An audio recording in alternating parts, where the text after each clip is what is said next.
Bienvenidos a Rewind, the show where a couple of friends watch movies of old and aim to figure out if the reviewers were spot on or a little off. I'm Mike. Me llamo Tristan. And this week we're talking about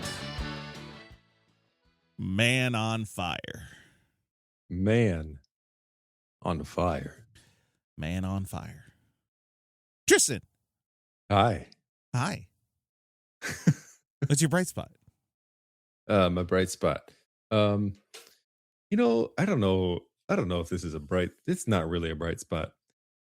It's more of interesting weekend happened because of all the rain and everything. Oh, yeah. A giant eucalyptus tree fell in our driveway. Well, there you go. Basically kind of totally changed what our Sunday plans were. Did a record scratch? Oh, thank you. Yeah. So not really a bright spot, just more of an eventful thing that happened. I'm sorry for that. It's For okay. the trombone and for that. Thanks. How about you? What do you have a bright spot or an eventful thing that happened? Bright spot. What was this last weekend? What was it? The new year happened last week. The new year happened last week. It was my birthday. It was your birthday. I guess since talking, it was my birthday. Yeah, I don't think we talked right before it. So it's my birthday. Well, happy birthday! Thanks. Yeah. Avocado. Thanks. Thanks. Okay. I have a show this Saturday. It's gonna be fun. Cool. Yeah, I don't know. Birthday's fine. That should be fine. That's good enough, right? Nice.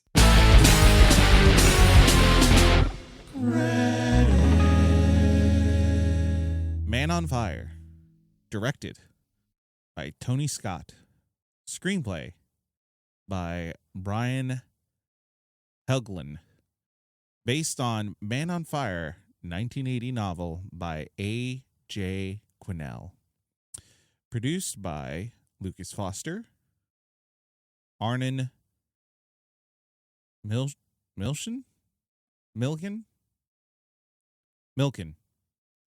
and Tony Scott. Starring Denzel Washington, Dakota Fanning, Christopher Walken, Giancarlo Giannini, Radha Mitchell, Marc Anthony, Rachel Ticotin, Mickey Rourke. Cinematography, Paul Cameron.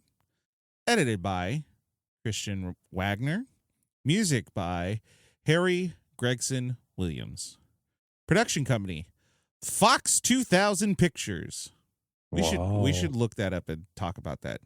I'm very curious of a few things. Anyway, New Regency Productions, Scott Free Productions. Distributed by 20th Century Fox. Release date, April 18th, 2004 in California. That was the premiere. In the U.S., April 23rd, 2004. And over the pond in the UK, October 4th, 2004. Runtime, 146 minutes. Big gap between the American release and the UK release. I wonder why. I don't know. And I don't know if that's also like worldwide. Budget,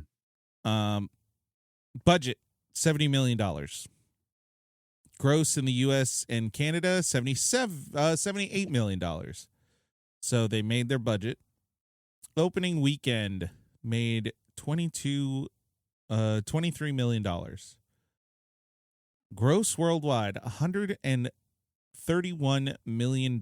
So it did pretty okay. And then I looked this up. I don't know how. Whenever we talk about home sales, it doesn't feel like there's a good catalog or resource for looking some of this up. Mm-hmm. So we just have to look at a few things, and a few areas said made about 123 million in DVD sales. So it made good money in DVD sales.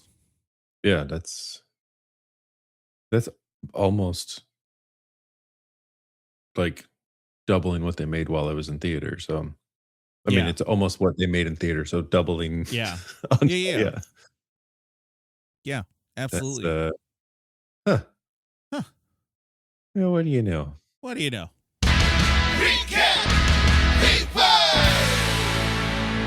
And now we transition into the recap rewind, where we rewind and recap the movie of the week. Tristan, Hi. are you on fire?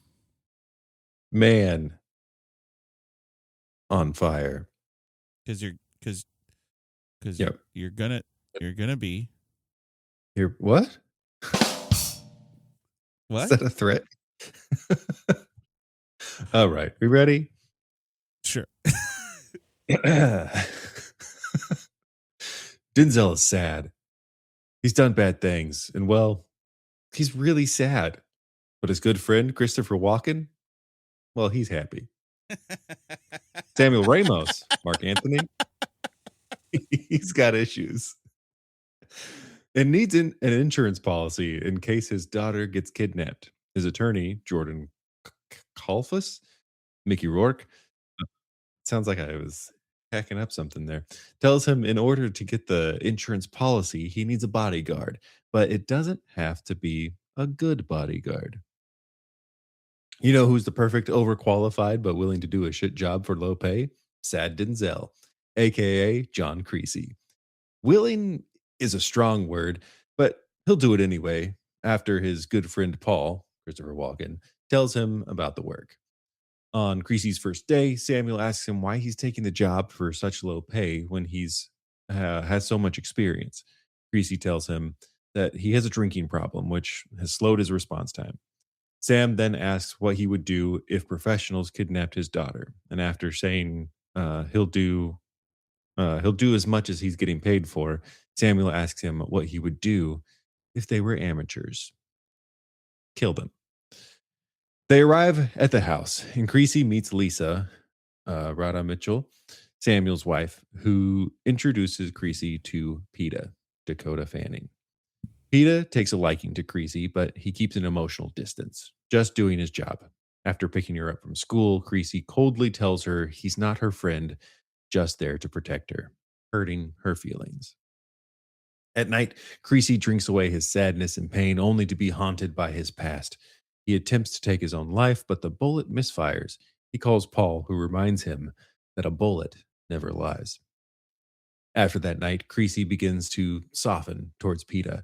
She shows him that life is worth living and even gets him to smile. A friendship grows as he starts coaching her to be a better swimmer. She's slow off the block, so Creasy teaches her not to hesitate when she hears the gun at the beginning of the race. After 3 weeks of training, Peta wins the race. She tells her dad that she doesn't want to do piano lessons anymore and only focus on swimming. But Samuel tells her that she has to continue her lessons.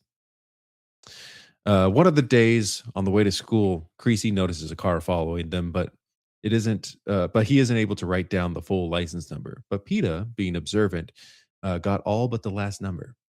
While at her next piano lesson, Creasy notices suspicious activity. Police cars starting to block the street, and a familiar car driving toward the building where Peta is leaving her lesson. Creasy calls to her, and before the men can grab her, he fires his gun in the air. She reacts just like she was trained and takes off running. Creasy gets shot by the police, then holds out as long as he can, but eventually is overwhelmed, shot again, falls to the ground. Peter runs back to him, but in the process, gets kidnapped. Creasy wakes in the hospital, in handcuffs, the police arresting him for killing police officers when Mariana Garcia Guerrero, Rachel Ticotin, Ticotin, a journalist, speaks about how they were corrupt cops who were off duty. Her statement is reinforced by Miguel Menzano, um, Giancarlo Giannini, Giannini, a federal police officer. Fearing the police might kill Creasy in the hospital, Paul and Miguel sneak Creasy out while telling him what happened to PETA. After the kidnapping, Samuel received a ransom call demanding $10 million. The police try to track the call and give Samuel and his lawyer a script on how to respond to the kidnappers.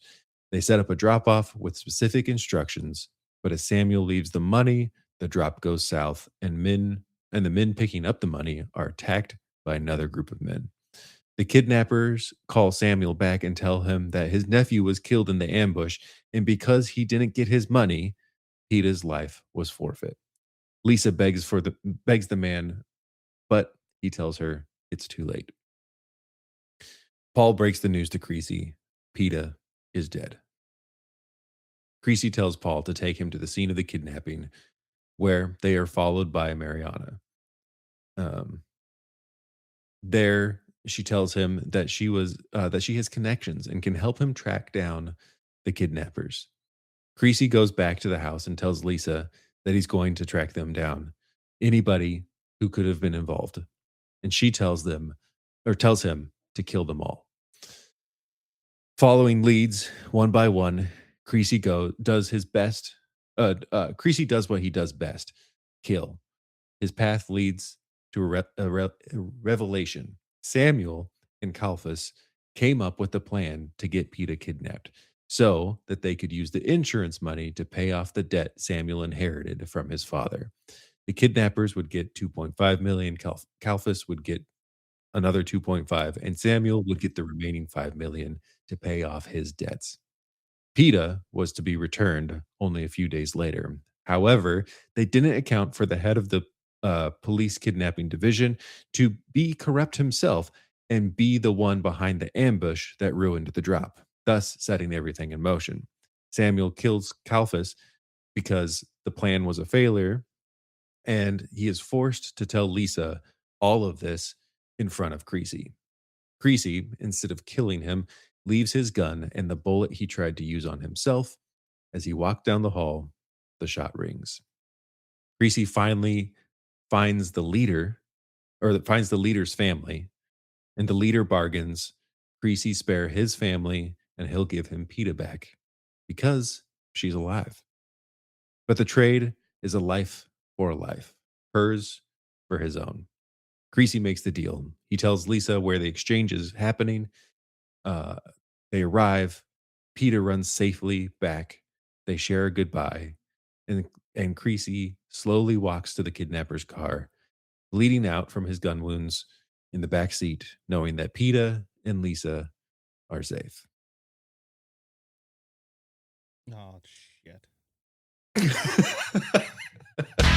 Recap! Feedback!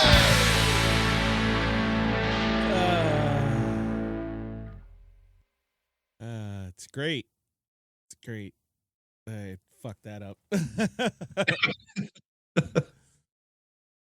Alrighty then. So, let us get into this whole thing. Yep. Alrighty. So, first and foremost, we got to talk about Tony Scott. Tony Scott. Tony Scott, in the 80s, directed Top Gun, Beverly Hills Cop 2, Days of Thunder. Oh, that's 90s. That's right on the 90s. And then into the 90s, he did True Romance, Crimson Tide, Enemy of the State, and then continuing on, Spy Game, Man on Fire, Deja Vu, Numbers, The Taking of Pelham 123, and Unstoppable. He did an episode of Numbers, yeah. I didn't realize he did Deja Vu. Yeah, he really liked Denzel Washington. Yeah. Like once he did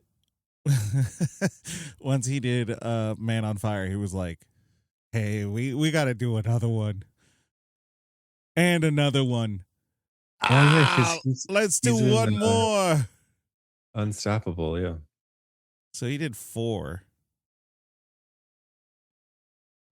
Does Oh, he's Unstoppable in. have trains? He did Oh, 2 Denzel train movies just in a row, in a row. back to back. And then he died. There's probably a better way to say that, but it is true. It was 2 years after. I'm sure maybe I wonder.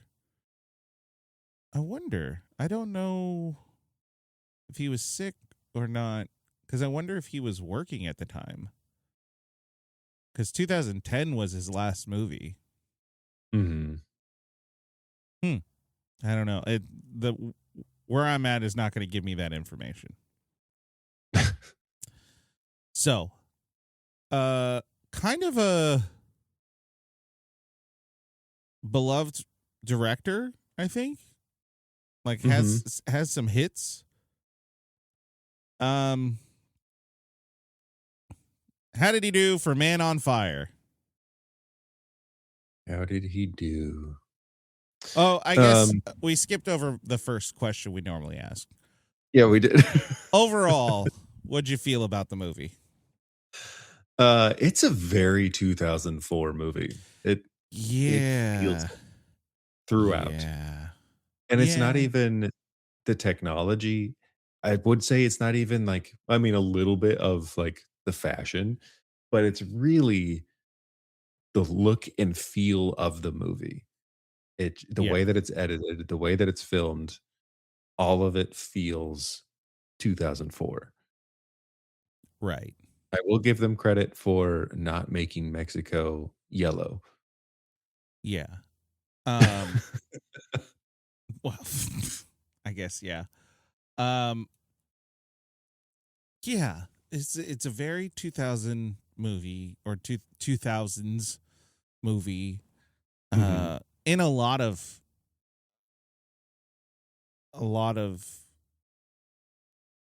aspects. Mm-hmm.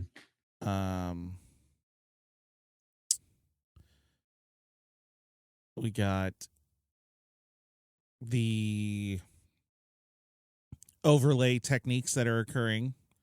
That was huge in the 2000s.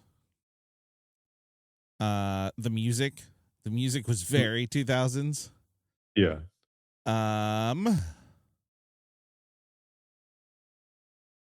There was color grading was very 2000s. Yes, it had that like high contrast. Yeah, super high contrast. And then the problem with it in film, because this was still on film, this wasn't like a digitally recorded movie, it was on film. The problem is when you add that much contrast, if the lighting isn't done correctly, it gets super grainy. And there's a lot of scenes where it is grainy. Yeah. It's really grainy. Which, that's hard to do or hard to further translate into a HD world. Because that should be HD. Like the film should be high quality. Yeah. But the problem is that because it's on film, if it isn't lit enough and then you do the contrast, it just creates like a really particular viewing experience that felt extra heavy in the 2000s. And let's say late 90s, 2000s. Because I'm thinking like Mask of Zorro kind of has that vibe. Here's another one I will say. This, and I think it's going to connect all of this. This movie feels like Tony Scott watched a John Woo film and was like, I got to make me a John Woo film. this feels like a very John Woo style movie. Yeah. Like, think I of can see Mission it. Impossible 2. Oh, for sure. Like, it feels like it's trying to copy that. Yeah, like the editing techniques, Yeah. like those overlays that you mentioned, the weird slow motion. Yeah. That was all over the There's like place. there's like a lot of unneeded slow motion You know what in was this. really wild to me? Because we're talking about director techniques and everything. Scene Mhm. transitions. Mm. Super weird. Like, Uh-huh. just odd Uh-huh. choices. There was one scene toward the end of the film, and it, like, stuff's happening and it's doing that slow motion thing where Mhm. the frame rates are not exactly there. So the slow motion, how do you slow motion film if you're not filming in the right frame rate? Do you overlay it with its own, like, Huh. because you Like have to fill in those frames.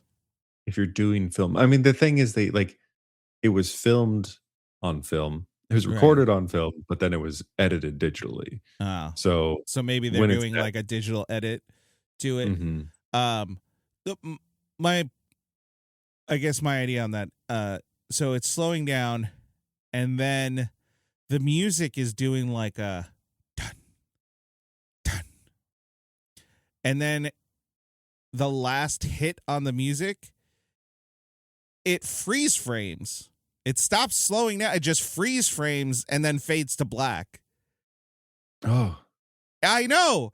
I was like, wait, how are you doing that in this? What?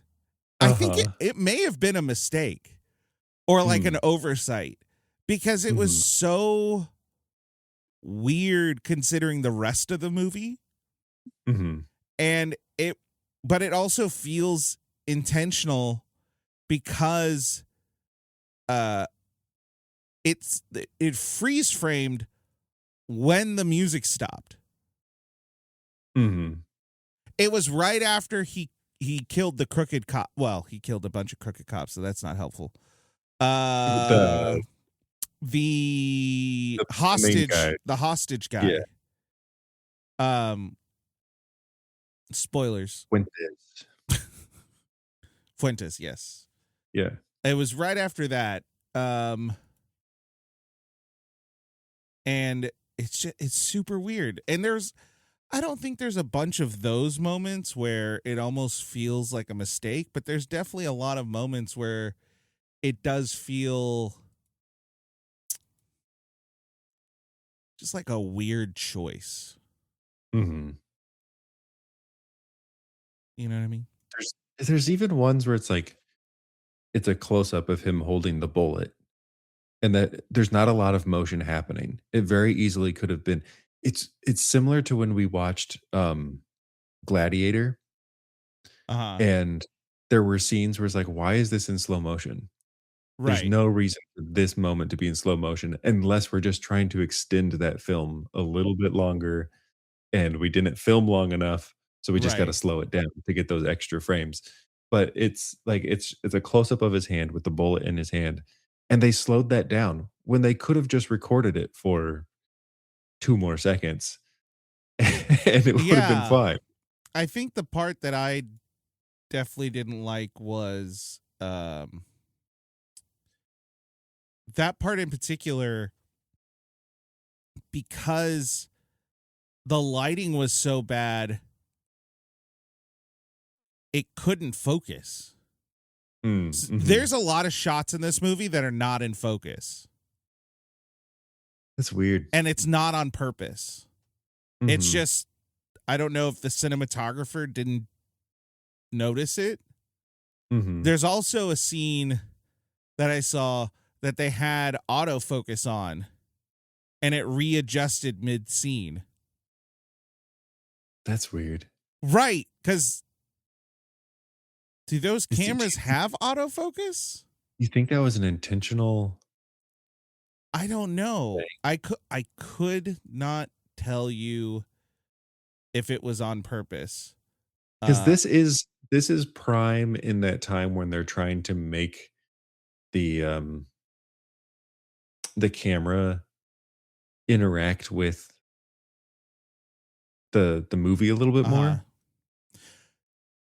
And we weren't like full shaky cam, but like we still had like how can we do things that that feel a little bit different? Because this movie does the one of the things that it does um intentionally is make you feel disoriented in a lot of different Right. parts.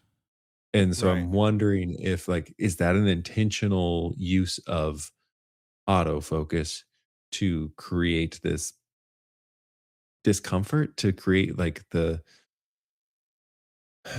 I don't know. I don't like when the camera interacts with the scene because it makes it become like, oh, now I'm watching something rather Right. than like, uh, yeah.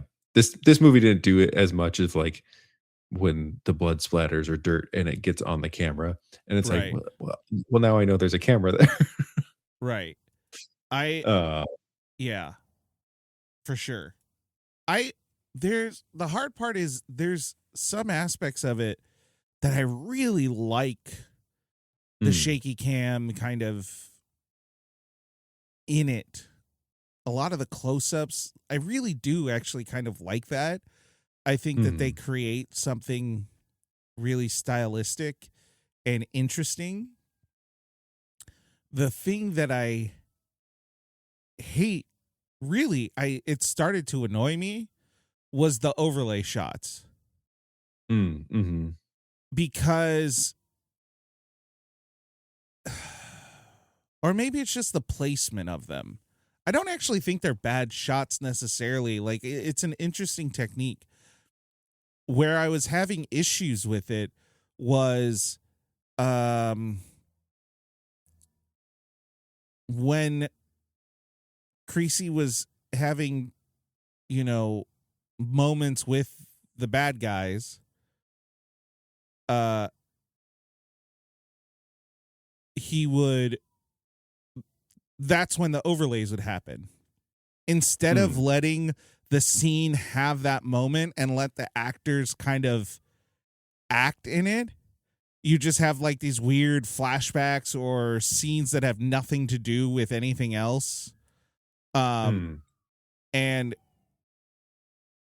it didn't make sense. And it kind of mhm, like sucked you out of the moment. mhm, There was a lot of that. yeah, And a lot of like yeah, weird editing choices. mhm, So when the one crooked cop tells him about the hostage guy, Fuentes, is that his name? mhm, When he tells him that, they make it almost look like a flashback of Fuentes getting into a car, like going along with his security. yeah, But the problem then was it was actually the footage that they used to show him getting into his security right, in the future. So they used a mhm. future shot to act as a I didn't notice that, yeah. flashback. Yeah, I didn't notice it until the second shot happened because I was like, "Oh, that's Fuentes. Oh, that must be when, they were going to the drop or whatever." And then they showed the exact same frame again, the exact same scene, and I was like, Mhm. wait." So did Interesting, they yeah. show a future shot as a flashback? What does that mean for what is okay, whatever. Mhm, There's a lot of like weird editing things like that. mhm, Uh and then just another like the sound. Sound was a little much. They got a lot of city sound uh-huh, and I don't fully know what each thing was like what it was for. Like the scene where he goes to the lawyer's house as he's examining it. Mm-hmm. There's like a lady yelling in the background. Like the whole time he's there. And I'm like, so are you in this house? Who's in the house? Are you caught? What's happening? Uh-huh. And I don't, because the lady was saying, like, what are you doing here? You're not supposed to be here. But he doesn't react at all. Oh, really? Yeah. Let me see. Were you wearing headphones when you were watching it? Yeah.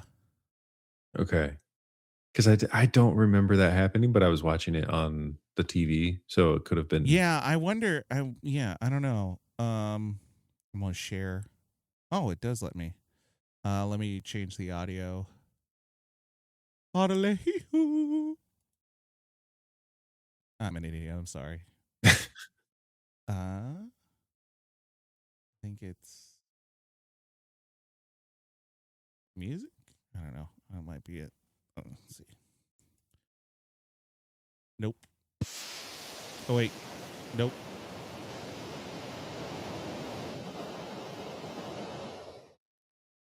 The hell was that? Oh, there.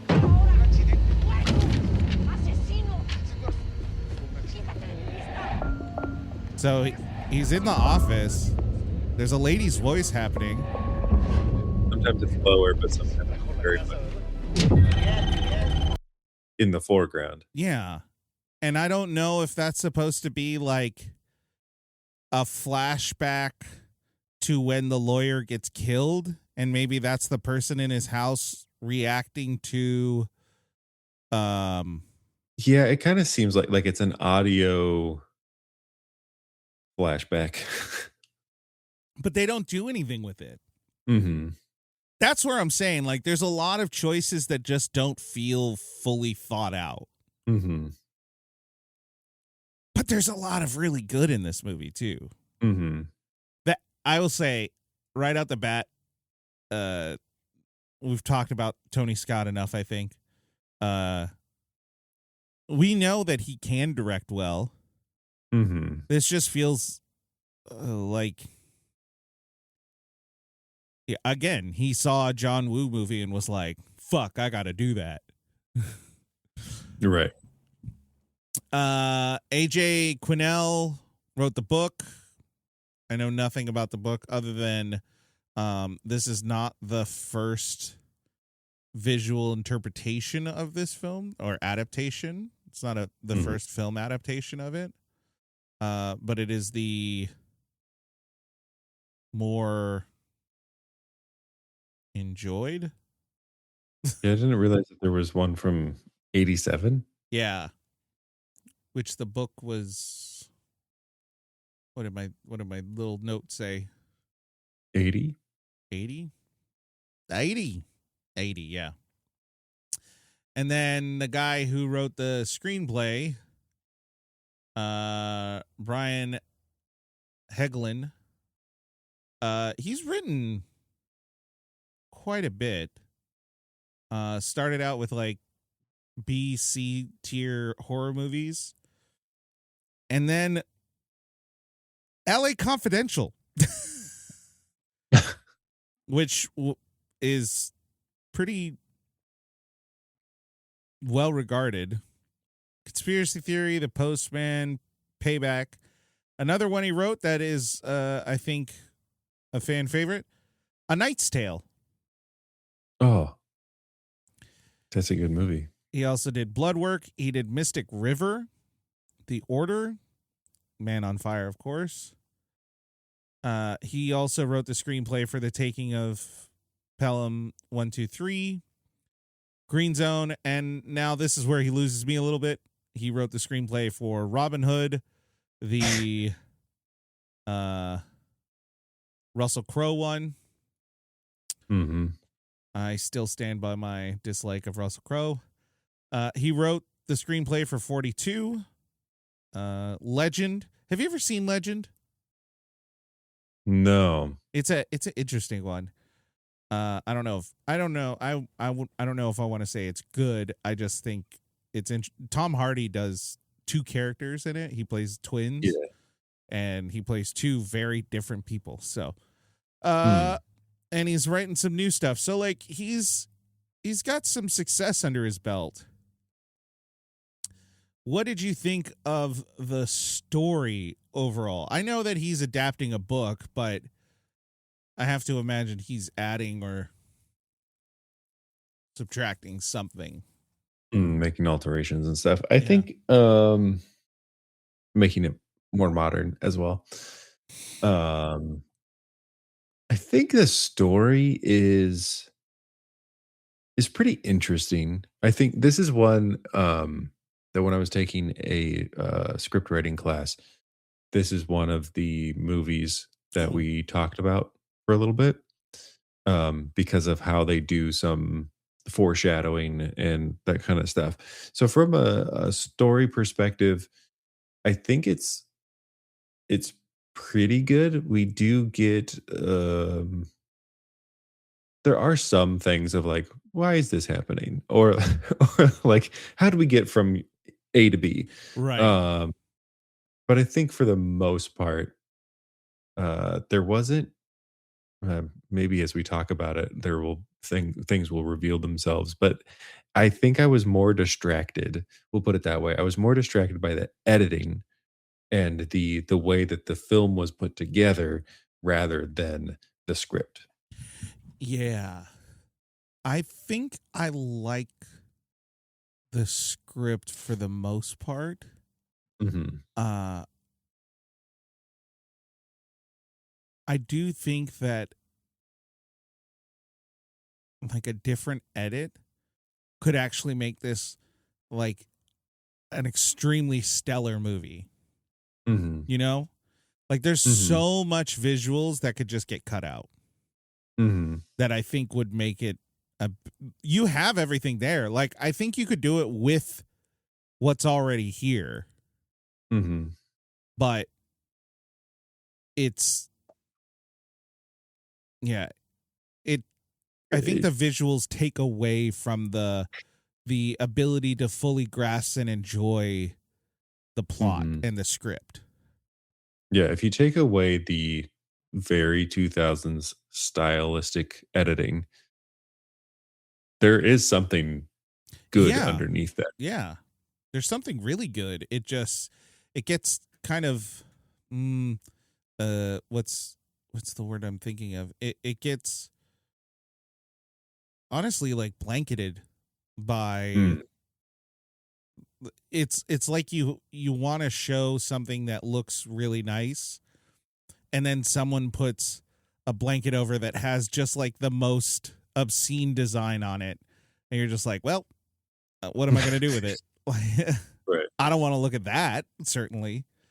And that's what Mhm, it feels like at some points where I'm really invested in the movie and I'm really interested in it, and then the visuals just really put me off, honestly. Like I get put off mhm. by it.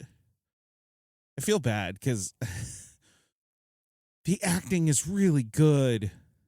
The acting is really Is good. really, really good. Denzel, wonderful, as always. He does a great job playing a broken man. Mhm. Um Dakota Fanning, absolutely phenomenal. She was 10. The best child actor we've seen Honestly, in, yeah. I think, any She of the is movies that we've watched. stellar, and it it seems even at that age she was very intelligent and very capable with language. I mean, she Mhm, spoke two languages in this film, mhm. and she was eloquent, and it was really good. I'm giving her a lot of credit because I feel as though we've watched quite a few films with children in it, Mhm, and you can't expect too much from children objectively, uh, but it does promote kind of a lackluster experience. And she mhm, like there's no distraction. She plays just like a fun, cute kid really mhm. well, who also happens to be just smart as can be. Mm-hmm. And it's like, that's great. Good job. Good job. But she does she plays the kid well, but it doesn't. She does. She's an actor, like she's an Yeah. actual actor. Where some of the kids are like, "You're a kid reading a script." This Right. feels like she knows how to do what she's doing. Yeah. I think with that, like the kid reading the script idea is very much, it can pull you out of a scene. Mm-hmm. There's no moment where her acting or her performance pulls me out of the scene. Mm-hmm. If anything, we're drawn more into it because it feels so real in the moment, Mm-hmm. you know? Yeah, like the scene that sticks out to me is when they're when they're doing homework and she says something that makes Creasy smile. And then there's like this back and Back forth and forth. between them of him being like, "Oh, I didn't smile. That was a smirk." And then she was like, "No, you smiled." And like that whole interaction felt very Yeah. real. Yeah. Agreed. It was really nice. Mhm. Okay. Before we move on, I want to say a complaint. Uh-huh. And people can get on me about this. That's fine. I don't actually care about others' opinions on this matter. A film based in Mexico about Mexicans for the most part. Not many Mexicans playing those parts. And I'm going to even go further in that you can kind of get away with it and be like, well, at least they're, Latino, whatever it might be. No. The main AFI guy, he's Italian. Mhm. Mhm. Um, But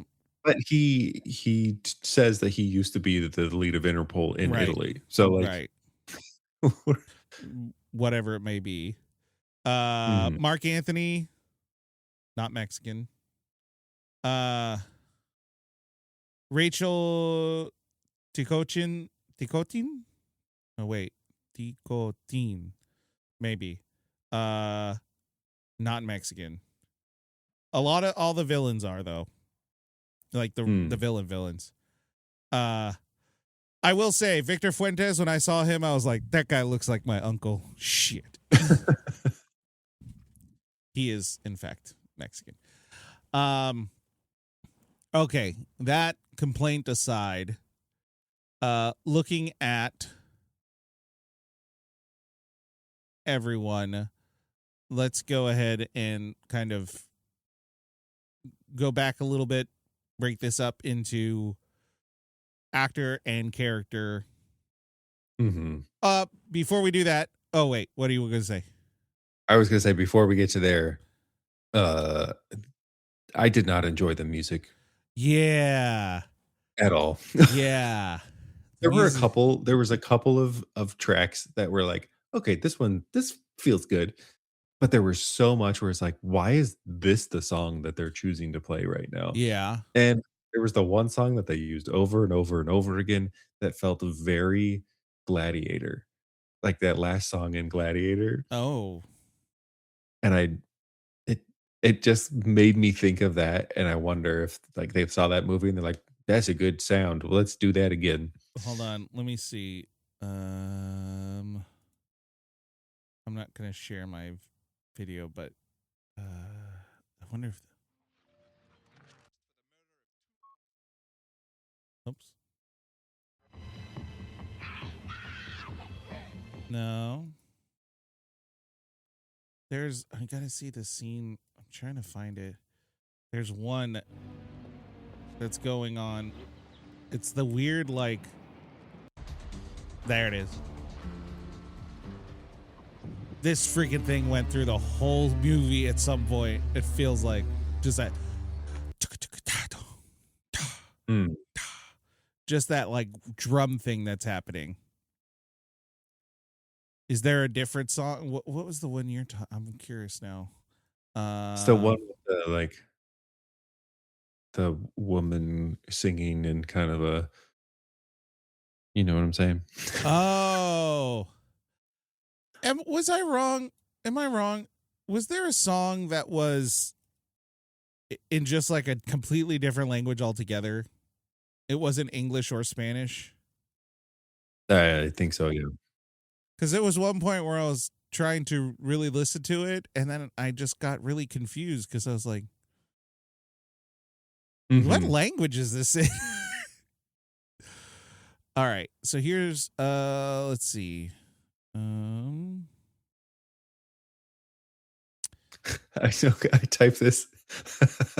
Oh no. I started typing is the song in Man of Fire, and it auto completed the same as Gladiator. Oh So no. I also wondered this. Oh, that's funny. Which one is it? Let me see.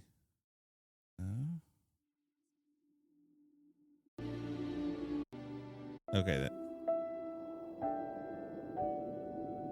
Let me see.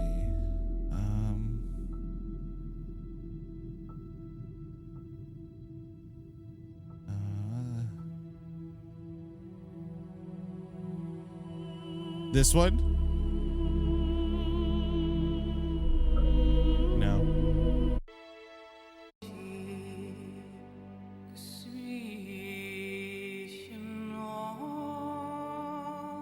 Yeah, I think This was the one I was really confused about because I was like,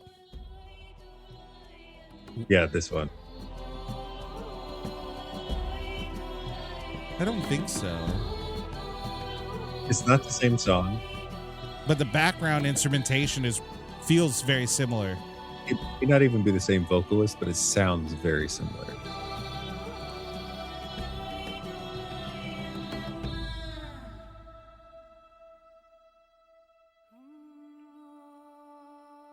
I just don't know what they're saying.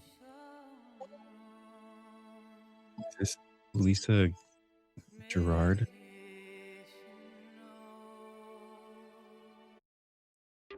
This is a good one though.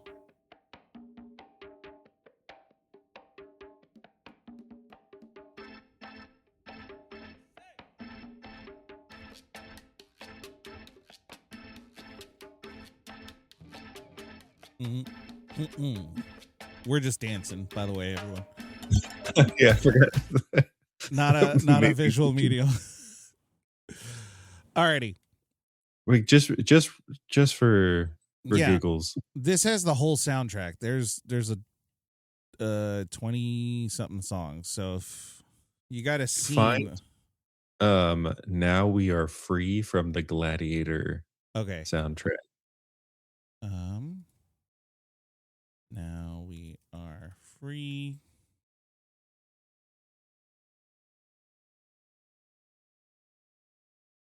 Oh, so.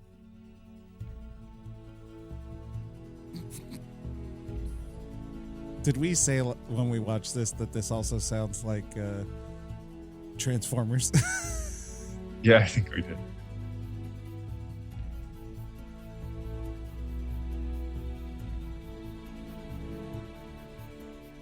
I'm gonna fast. Oh wait, here it goes.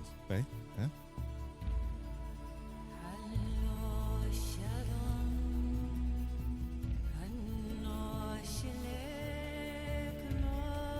Oh fuck! Are those the same words? I just discovered something, but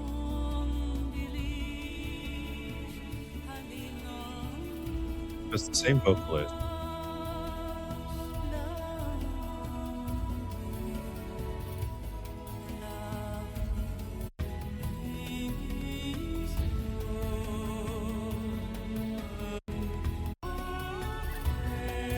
Okay, what'd you find out? Lisa Gerard primarily sings in an invented, wordless language she calls language of the heart. Oh, that's why it's weird. Okay, not That's weird, why but you that's don't why like I don't. understand it. Oh. Oh.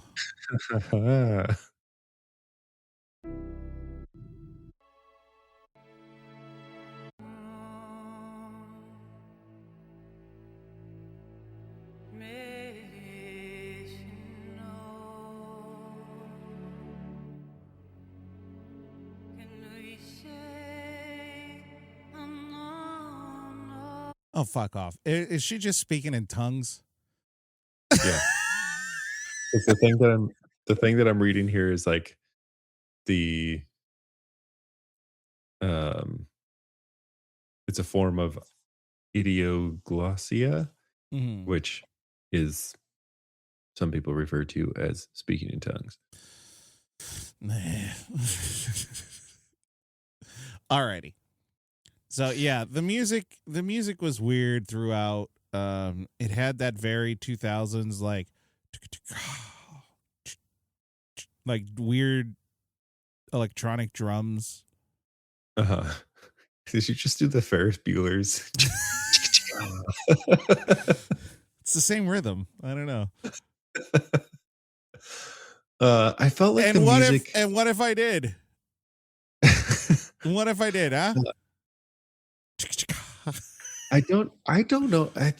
Sometimes when like a movie takes place in a certain place, they make music that fits the location. This music was like from all over the place, Yeah. and it did not feel like it fit the scene or the location most of the time. So this is the It's main very strange. title. Jesus Christ. So they tried a little bit. But this is the sound that just happening through the whole movie. Yeah, it's like the drums, but it's like trash drums. Yeah. Kind of like you just like you went to a junkyard and you're like starting banging on Right. trash cans and stuff. All right, let me see.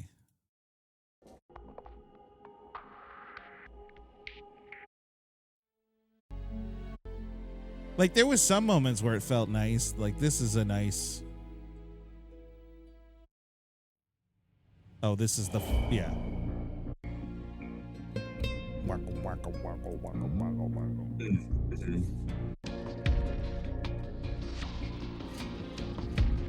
Yeah, there's just like a weird electric drum set or drum machine going through a lot of it.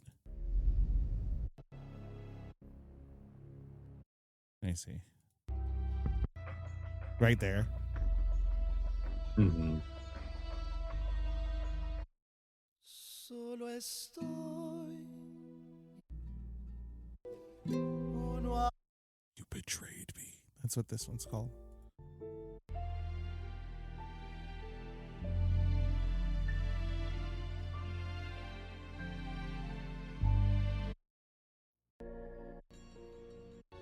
Yeah, maybe it's minimalistic. It does feel like it's just kind of arpeggiated chords. Arpeggios are just simply when a chord is outlined. So a chord typically has 3 notes, and you just kind of play those 3 notes and go like kind of thing. But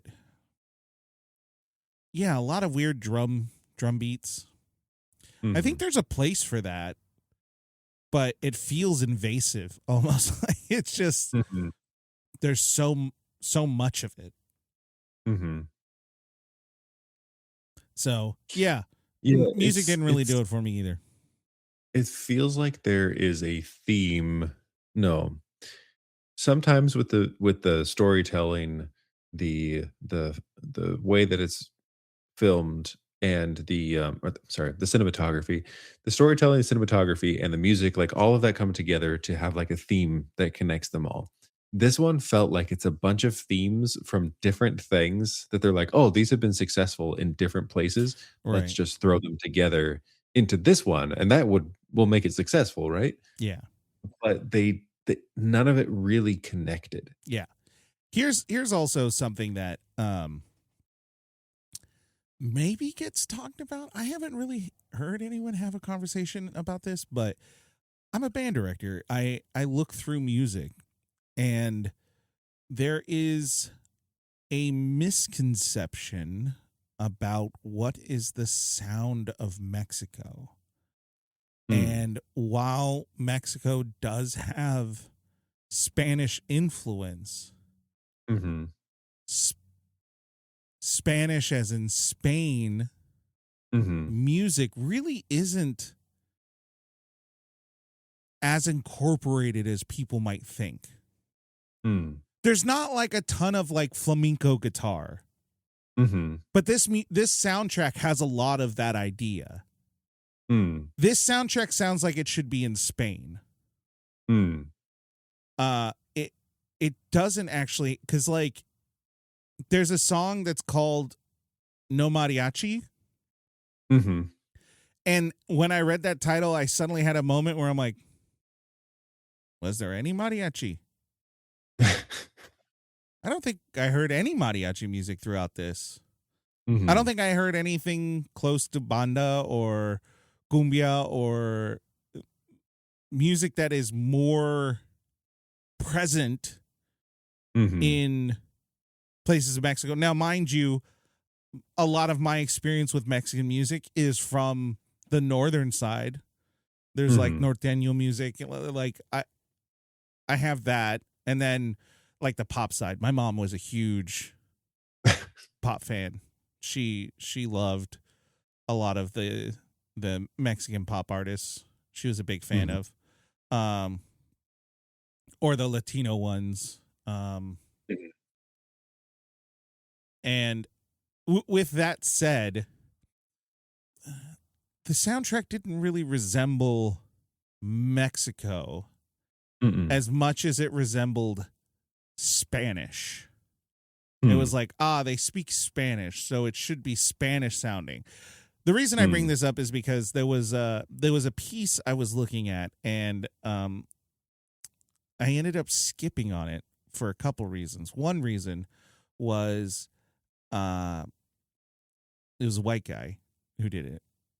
Not this, but I'm talking about the music I was looking at giving to students. And two, it had Aztec in its name, but the music was entirely Spanish in style and influence. Now, music lesson, I guess you could say. A little bit of why Spanish music has that particular sound was because it was, I forget what lineage or what it may have been, but in the early first century or the thousands, the 11th century, they were invaded and ran by Arabs, I believe, or Arab descent. That's why Arabic, actually, there's a lot of words that it's Spanish and Arabic are the same, because there is that historical connection. Right. And with that, their music actually got a lot of that Arab influence, which has that kind of like Malagueña.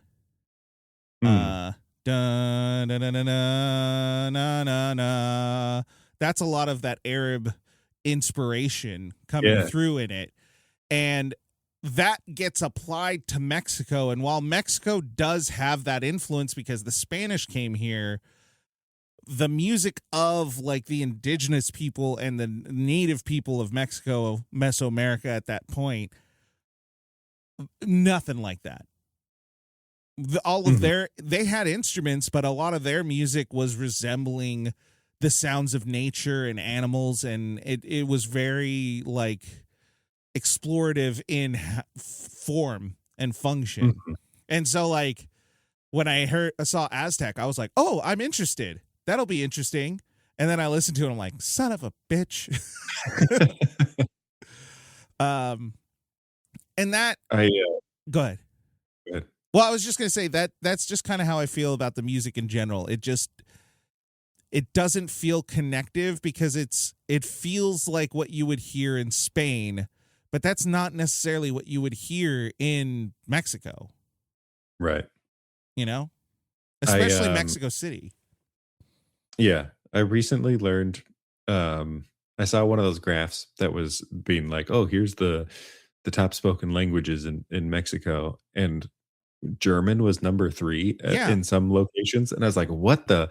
And then I found out that there's, like, a lot of Germans went to Mexico, Yeah. and that's why there's a lot of Mexican music that has, like, Yep. the accordion and Mhm. has that polka sound, is because it came from the Germans, and I was like, And those Germans "Blown." came before Germany was fully like Germany.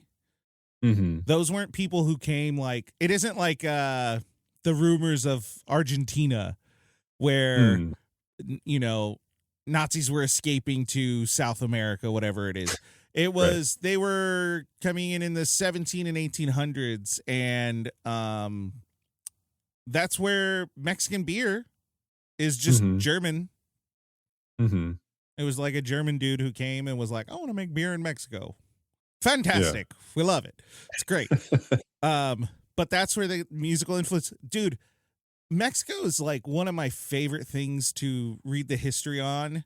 Uh, one, sadly, no, not because like it has a really dark past. Like there's lots of Mhm, horrible things that have happened in Mexico, but everyone wants to talk about how America is like a melting pot. mhm. And I'm like, you got nothing on Mexico, man. Mexico is like the melting pot because when people would move there, immigrate there, yes, there were lots of, class kind of warfare, different things like that, where there is Mm, everywhere. There was also like this weird, not weird, but just interesting integration of amalgamation of both cultures into one, mm, creating what kind of Mexico is. Like mhm, flour tort or al pastor is mhm. one of my favorite things. Is I believe they were Lebanese refugees coming in the 1800s or Oh, so, yeah. and they they had their shawarma machines, their shawarma ovens, and they're Mhm. like, "Do you have goats?" They're like, "No, we got those over there." And I think al pastor is pork. Mhm. Yeah, so they would then do that, and Mm. then they would have their non bread, and then the non bread would get flattened out, and Mhm. I think they used to call them pan de Arab. I think at some point. Oh, yeah. I mean, we have Jamaica, which is Mm. just flowers from Jamaica that they just named that. It's essentially hibiscus tea, but Uh-huh. like Uh-huh. I love Mexico. It's great. Anyway, um now that whole rap about Mexico and everything, we get into a story about an American. So Yay. Denzel Washington is John Creasy. John Creasy is a man absolutely haunted by his past. He has probably killed many a people. If Mhm. he's CIA, then he was probably doing a lot of things that are morally wrong, uh, quote unquote, for the sake of the nation. Mhm. You know what? This movie is weirdly prescient. Like it's like right there because there's the stuff. So when we're doing this, uh, our government just recently illegally abducted and kidnapped the president of Venezuela. And now, as all of this stuff is starting to go, a lot of information is coming out, as in uh, the opposition lady who Donald Trump, like, she like kisses his ass, but he just said, no, no, no. They're not going to like her. Don't do it. Apparently, she's worked with the CIA and like is an asset for the CIA and has been an asset for the CIA for coups and regime changes. And watching this movie, I was like, is this how they feel? Is this what they feel like? Is this what they like when they're done? Do they all act like this? Feel, yeah. Do they feel the guilt of their like bad things that they do? Uh-huh. But he's very haunted by it. He's become an alcoholic, Mm-hmm. and It's actually it's very interesting how long it takes them to tell us what his background is. Because when they first introduce him, you're like, is everybody in this movie just bad people? Because the way that he and Paul talk, it sounds like they did. I mean, they did do shady things, but it sounds like they were doing illegal things. Did in a Creasy sense. did Creasy say the line, "Do you think God will forgive us?" And Paul says no. Was that in the beginning or was that It's in the later? beginning. Yeah. That's- Okay. So yeah. You're right. It was very much, there's an uncertainty about exactly who he is and what he's done. It isn't until the resume When they're reading off the resume. then you're suddenly like, oh, dude, what did you do? Mhm. Well, even when they read that off, I was like, is this a real resume or did they make it up so that he could get this job? Like, that's interesting. I don't know if I thought that, but that now saying that is could have been interpreted pretty easily because they do kind of like no one at that point when they're saying, all the horrible things we did, no one ever pops up and goes, for the good of our country. Even sarcastically, neither one of them really says that. yeah. And I think it's really not until later when the AFI guy is talking to Paul that they truly confirm that okay, he used to be an agent. Like, yeah. That's when we finally get that information. CIA Black Ops kind of guy who's been through a lot, tortured. I assume that's what they're inferring with his hands. He never says it, but I'm assuming that's what it is. Or what else could it be? They look like scars from cigarette burns. But that's all. No one ever says anything else. So I don't know. But they show him a lot. They do show him a lot. They bring a lot of attention to it and never really give you a good answer. He never has a flashback showing it. Which they have flashbacks for every other fucking thing. Like that one could have. So he gets hired. He tries to stonewall emotionally this little girl who just seems to really want to be nice and, want to have a relationship with the person. Huh? Have a friend. Yeah. And then attempts to kill himself, but the bullet fails. And that's where he has his come to Jesus moment. And quite literally. Yeah. And that's where Paul says, the bullet never lies. And so he takes that as a miracle of sorts. And I do think that that's kind of his approach to it, to interpreting it. And tries. He gives a damn. And ends up being a really good father figure to Lupita. And it's interesting because the dynamic feels as though Samuel is like a loving father. It seems like Lupita has more of an attachment to him than her mom. But Creasy kind of fills that void that maybe she didn't even know she had. Mm-hmm. It's an interesting dynamic. Mm-hmm. Because there's at the swim meet, the nun comes up to him, Yeah. or the Mother Superior comes up to him and says, "Oh, you're her father today." Yeah, and Kind of that thing. really So, like, clicked with him. mm-hmm.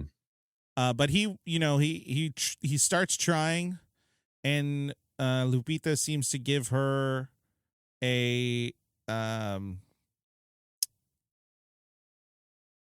like a will to live, a purpose, and then she gets kidnapped, and that purpose seemingly feels as though it is taken away, and he reverts back to who he was before, but with a purpose. His purpose isn't ripped away as much as it's 180'd, where he has a purpose to live and restore life,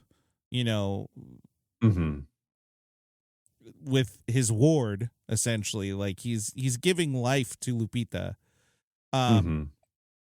Now he is going to take all the life.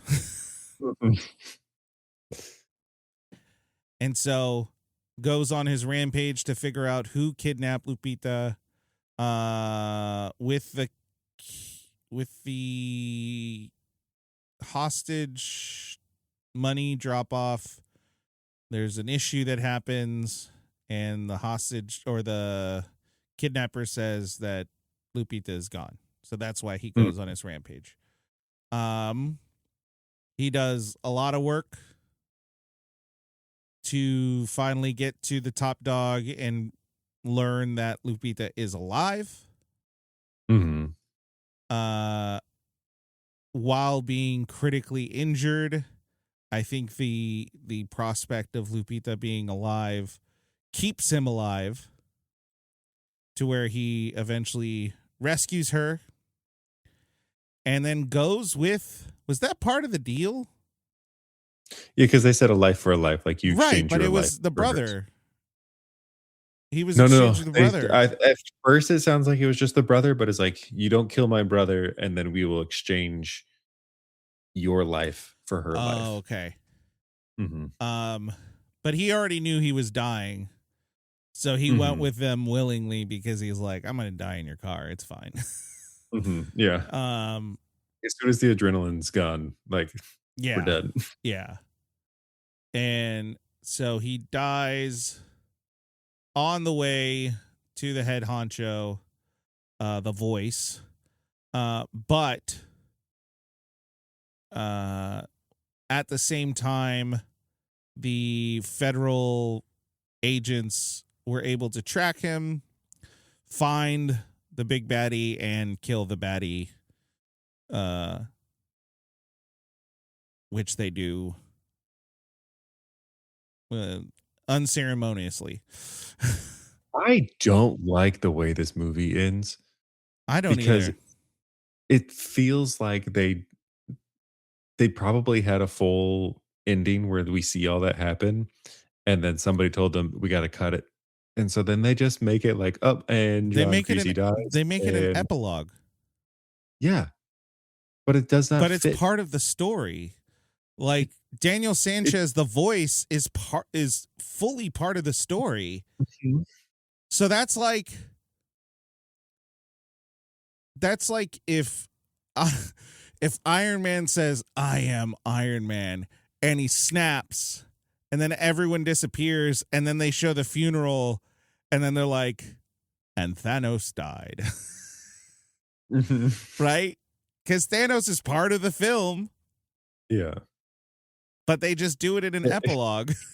He just snaps, and it goes to a thing that says Tony Stark, and then has his like birth and death, and then it says, and then he also killed Thanos and everybody was fine. Yeah.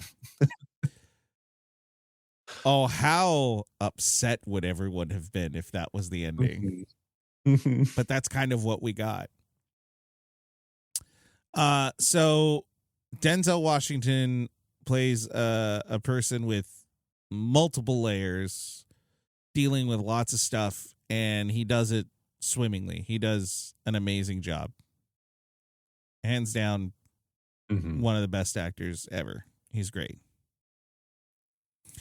Anything on Creasy? I don't think there's anything else to add. Like he's just like this. The way that Denzel performs it like it's very Denzel. It's very believable. It's very it's very Denzel.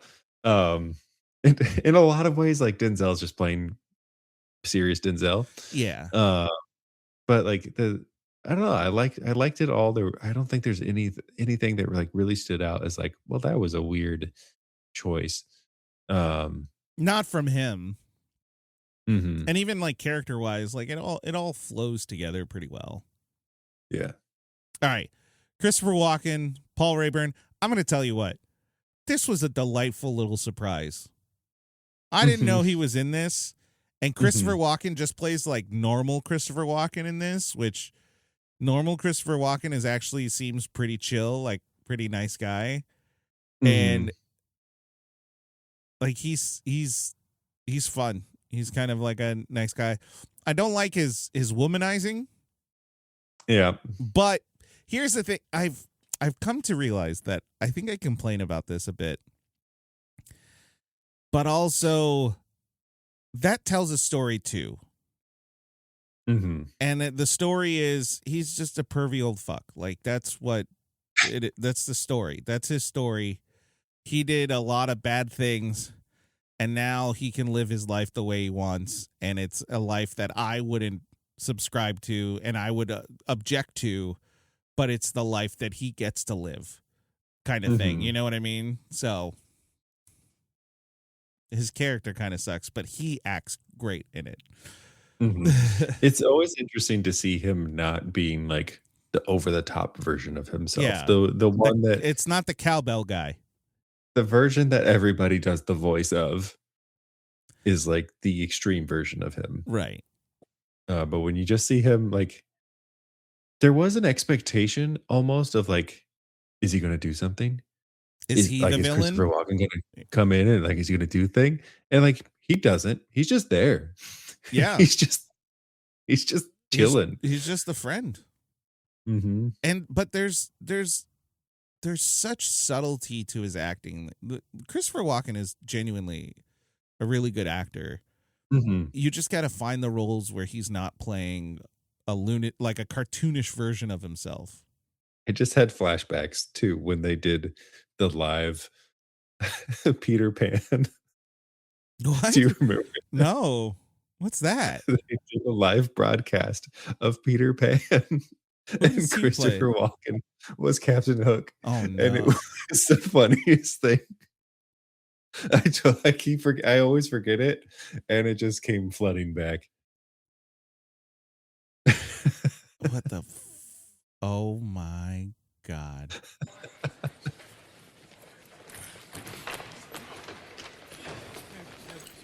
Anchor, hoist sail, and leave him all alone? Should I? Could I? You mean to retire? Retire.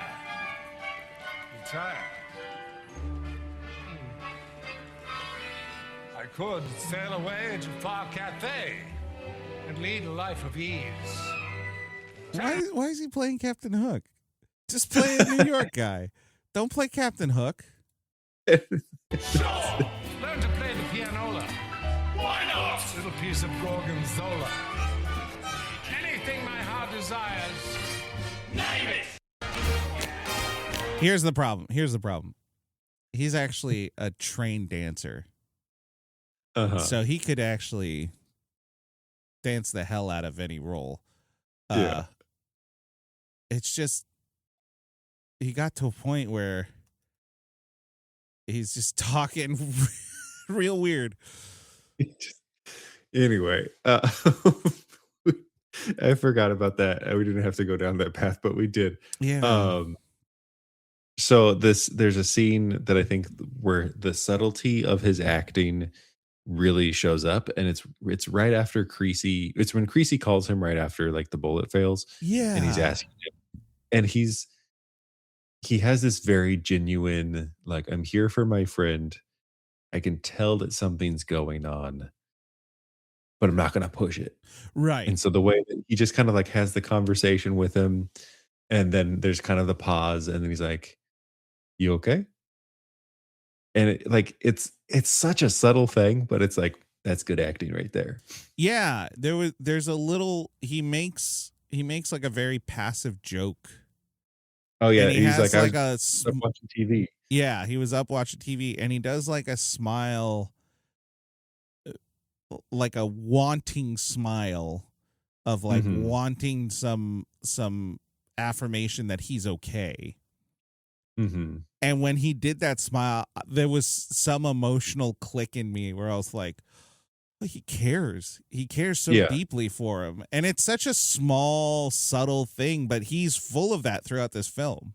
Mhm. Whenever he's on screen, he's got one subtle moment that makes you go, "Wow, that feels real for him in that moment." Mhm. Mhm. Uh, Yeah. this is just, I don't think we've talked about Christopher Walken. Born in New York, mother is a Scottish immigrant, father is a German immigrant. And now we understand why Christopher Walken talks the way he does. It's where is It's like from, Scottish and German in New York. That's what you get.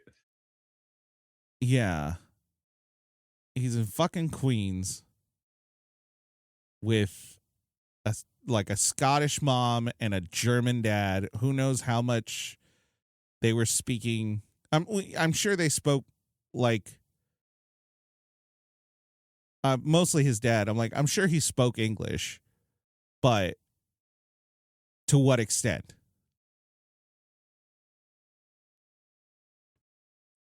Yeah. So Christopher Walken, great.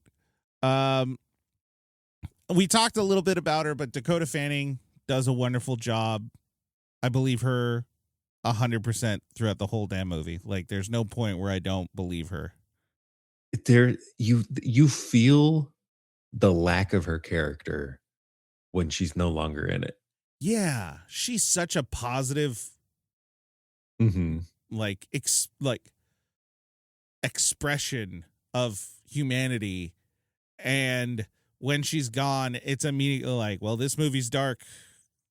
Mhm. It's all bad And now. like, I don't care about this person. I don't care about that person. Like there was one person I cared about and she's gone. Yeah. Uh, Radha Mitchell plays Lisa Ramos. She's really good. She plays Mhm. like you feel as though she has kind of that like rich lady vibe to her, but in Mhm. reality, she's just being really protective. Like she's not snooty. She's standoffish because she doesn't want to be in a position where she or her family gets hurt. Mhm. But I think she does a really good job. Mhm. The one thing I kind of bothered me about the performance of her character Uh huh. was every scene that she's in is whisper talking. Oh. And it didn't feel like she had any other emotion than like, I'm gonna be very serious and I'm gonna whisper talk the whole time. And it like it created a I don't know if it was an intentional thing or not, but like it felt like there was a sensual tension every time that she was in the scene. Mm. And I don't know, it felt weird to me. Like she didn't feel like she had a range until she yells at Samuel. Yeah. And then Like, that's that the only feels really difference that good. we get from her. Yeah. Well, I thought when she first uh yelled at the kidnap cop. Oh, yeah, yeah, yeah, that too. Yeah. That was a big moment. And then You're right. Everything is kind of a weird whisper, Mm-hmm. and I don't know why. Yeah. Yeah, that's interesting. Uh, But I think like other than that, like her performance is great. The character, like she has that tension of like trying to be a caring mom, trying to be like the like a rich lady, but like loving her husband until he does something so egregious that she's like, I don't care anymore. Like you're nothing to me because you took my child away. right. Mark Anthony plays Samuel Ramos. I thought he did like a pretty decent job. Hmm. I was kind of surprised. He nailed it. He played what felt like a loving dad, but was just a guise to show he was desperately trying to get out of debt and was willing to let his daughter be kidnapped to pay off that debt. Uh-huh. Yeah. Like that story was really good. It was a good twist. Yeah.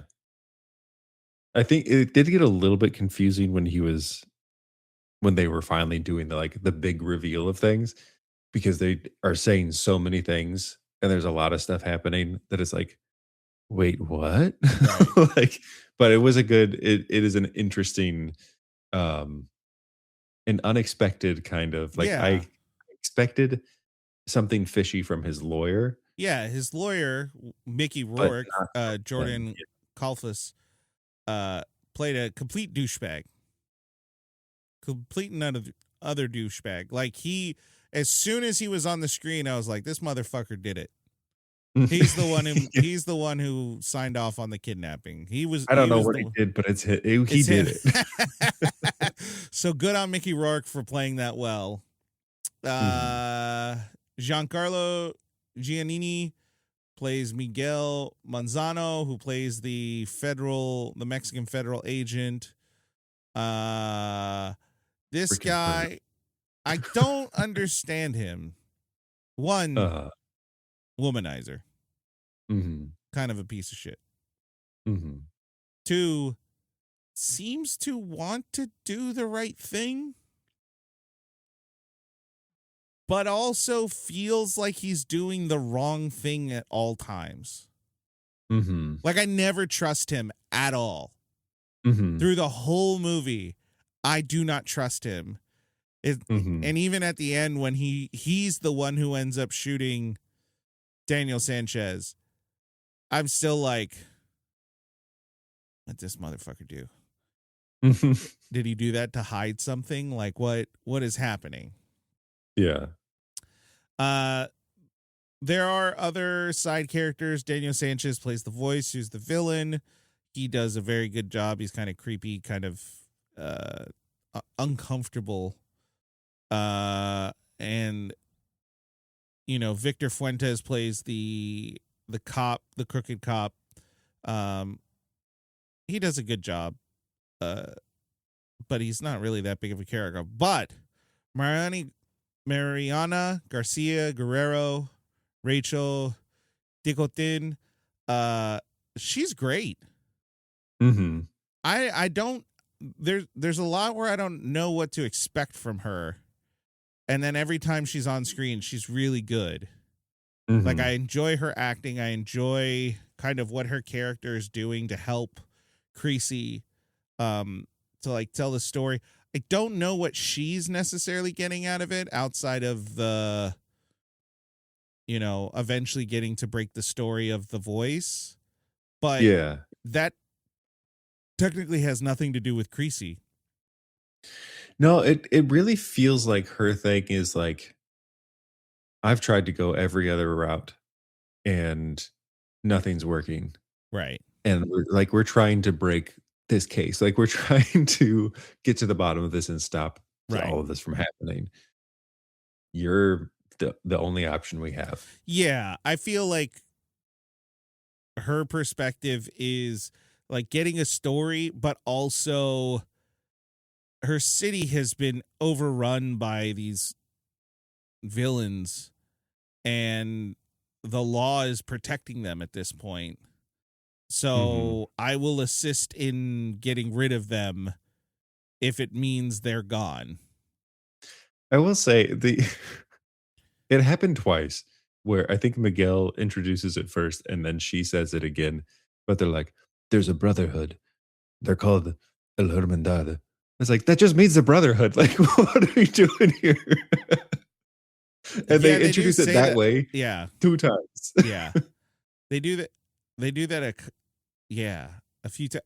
The other part I don't like,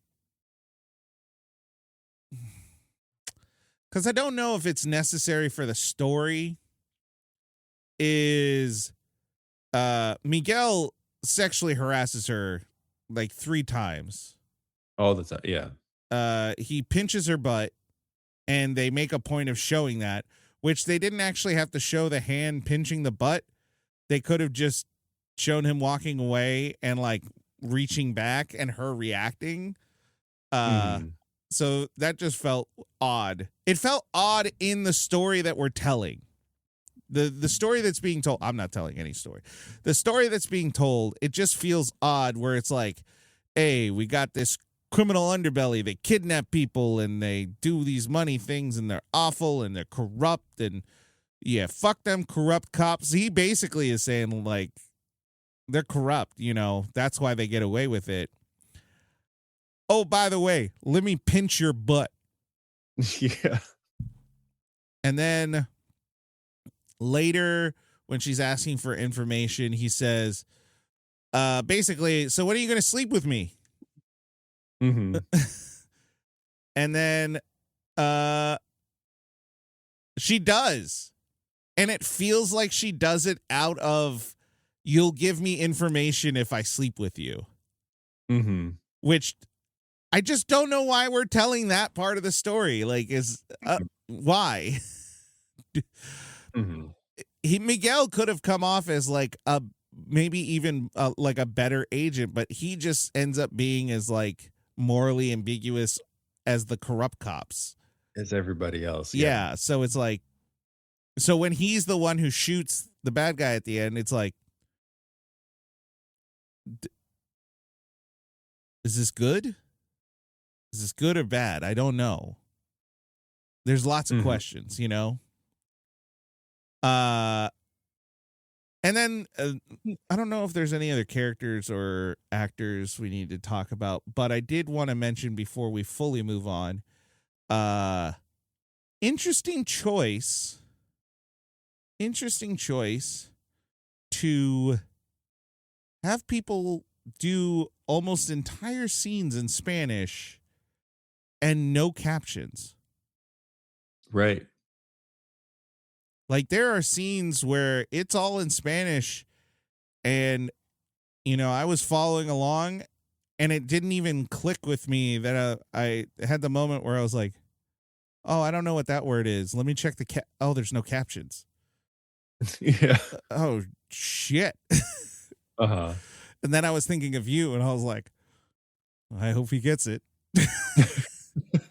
I'm trying to remember if there like, because I think the captions just were on already. Did it say speaking Spanish? And because sometimes they do that. Sometimes when there's a foreign language and it is not translated in the film, they'll just put in parentheses speaks different language. Yeah, I don't remember what it put in the captions or not, but like I feel like for the most part I didn't feel too lost. Yeah, there was, like the scene where Miguel is telling Mariana how he got the photo. I think that was entirely in Spanish. Really? I think so. Or most, at least the beginning of it. Uh-huh. Where they said that they were giving them shots and, that's when they... Oh, yeah. Yeah. I think that whole scene was in, or most of it was in Spanish. The only English I can remember offhand, and again, I just watched them, like, recently just watched the movie, so I don't remember the whole thing, but I think she says, "What are you going to do?" in English. And then I think he says nothing or something. I don't remember, but yeah, I did have that moment where I was like, are people going to fully understand this? This is for American audiences, right? Yeah. I feel Wow. like you guys are assuming a lot. The closed captions must have translated that, because I don't remember being like, I don't know what happened. Like, Really? yeah.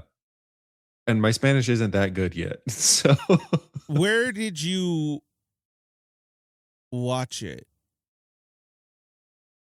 Netflix. Okay. That's what I did too. But this movie's kind of long.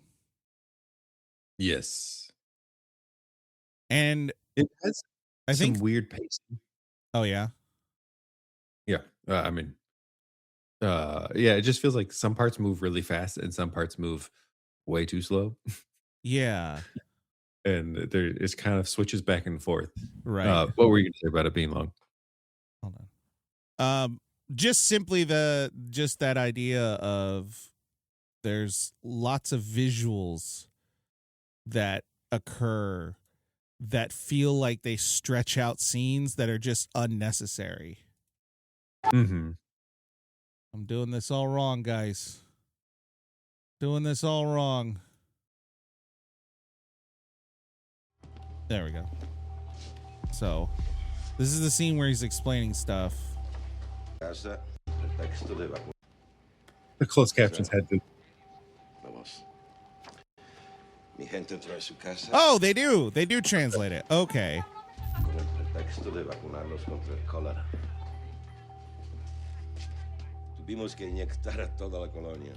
But it's crazy that you have to turn the closed captions on. That's Yeah, it's part of the movie.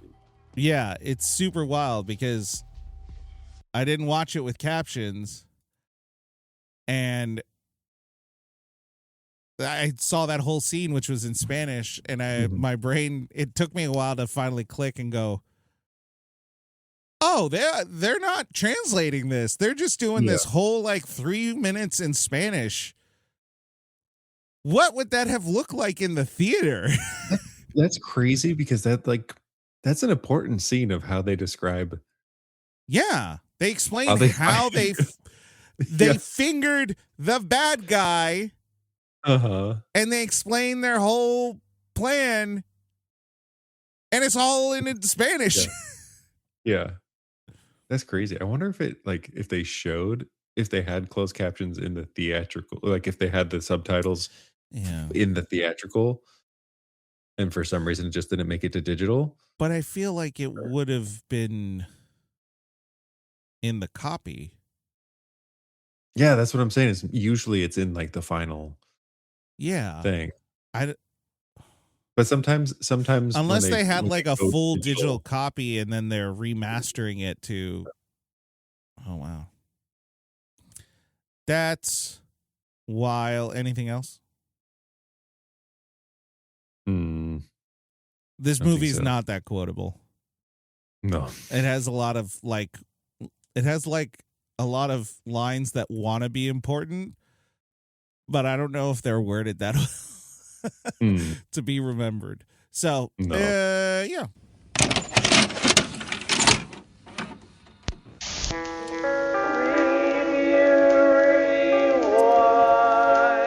So this kind of movie is why I started this. This is a very divisive film as far as from the critic's perspective and the audience perspective. Metacritic has it at a 47%. Rotten Tomatoes has it at a 39%. Rotten Tomato audience has it at an 89%. And IMDb audience has it at a 7.7. So the audience seemed to really enjoy it. And the critics Or like, did no. not. Interesting. Did this come the same year as the Passion of the Christ? Passion of Christ? Passion of the Christ? Passion. See. Okay. So that's why your review is going to have a parentheses and it'll all make sense. The New York Daily News gave it an 88. Man on Fire with best ever Denzel Washington. They really like Denzel Washington. Yeah, they really liked him. Is the first non-religious sure thing to hit the multiplex this year. All right, Grandma. Jeez. Did you see that Denzel? At the multiplex? I was staring for hours. Salon gave it a 10. Oy. It's dispiriting to see good actors doing smart, solid work with so much unadulterated garbage swirling around them. Scott's art is also death, and we, the audience, are the ones he's jabbing at with his ruthless paintbrush. It's about time someone told him where to stick it. The fuck? I will give them. That's probably one of the funnier ones that we. Yeah. But they're just poetically saying he should shove his movie up his ass. Yeah. Hold on a sec. Because they're saying it with such anger.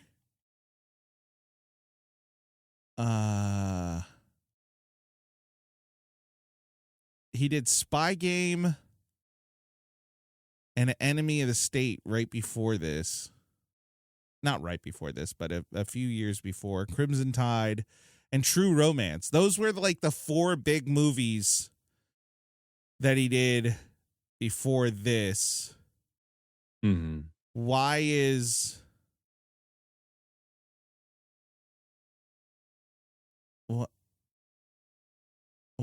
this reviewer so angry at him? He's Right. so angry at him. He's like, this fucking director, his art sucks. Because it's about time.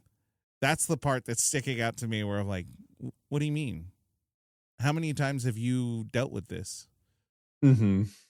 I mean, Enemy of the State has some of this, but like it's done in such a way that it fits into the movie. People really seem to like True Romance. So what? I don't know, man. Man, he really does have people he likes to work with. Mm-hmm. Christopher Walken is in True Romance. Anyway. Tristan, the moment of truth. Moment of truth. Oh. I need to go see a dentist. Anyway. What do you give it? Oh, I wasn't prepared. We've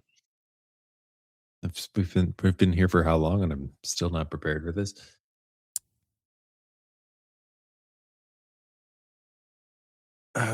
Okay, feeling C-.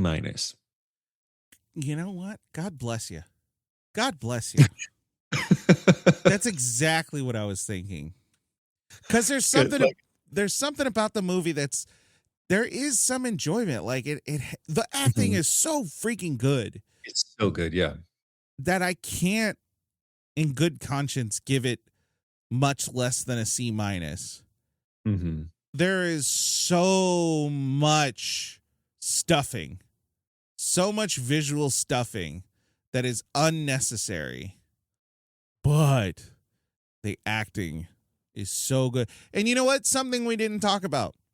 The practical effects were pretty damn good. Mm-hmm. Like when he was torturing the crooked cops. So there was one guy where he taped his hands to the steering wheel and would cut off a finger and then cauterize it with the cigarette lighter.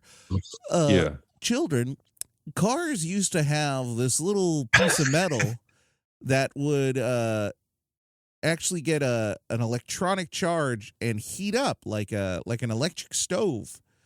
And you would have this little thing so that you could light your cigarettes. That's the whole purpose of it. We don't really have those anymore. But we still have the sockets, which is so funny. Which we use for power. Yeah, they use the charging sockets. It's like, you could just put a plug.